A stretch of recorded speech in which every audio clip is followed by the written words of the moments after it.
China is seemingly positioning itself as a mediator in the Russia-Ukraine war. Beijing has proposed a 12-point plan for peace in Ukraine, and China's foreign ministry has said it's in communication with both sides.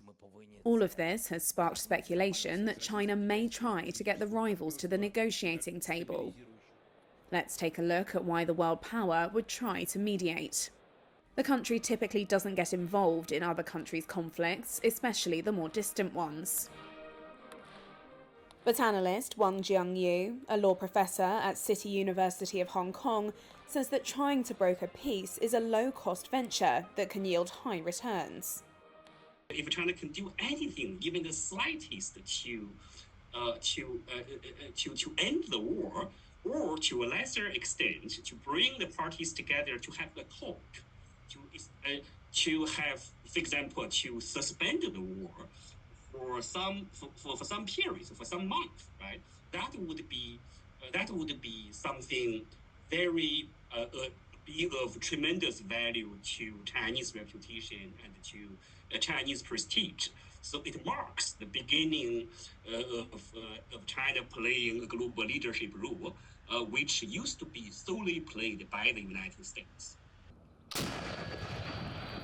So what does China propose as a route to peace? In its 12-point paper on the political resolution of the Ukraine crisis, Beijing urges both Russia and Ukraine to agree to a gradual de-escalation and ceasefire, while the plan calls for the protection of civilians and that the sovereignty of all countries be respected.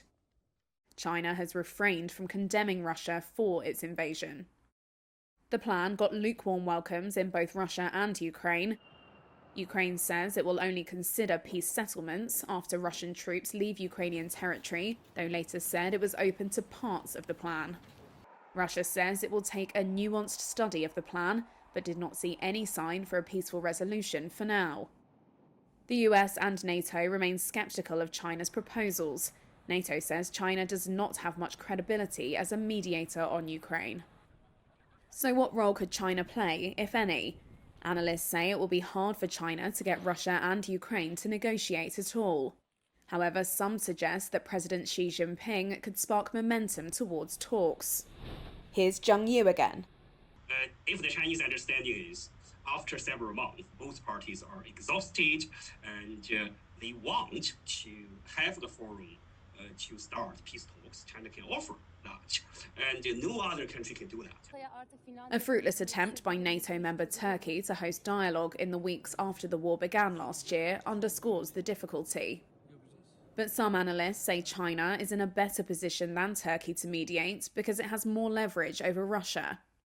China does also have some influence over Ukraine, which would not want to ruin its chances of Chinese support for its eventual reconstruction. Whether China could be an honest broker is unclear. China's close ties with Russia mean its role will be viewed with deep skepticism.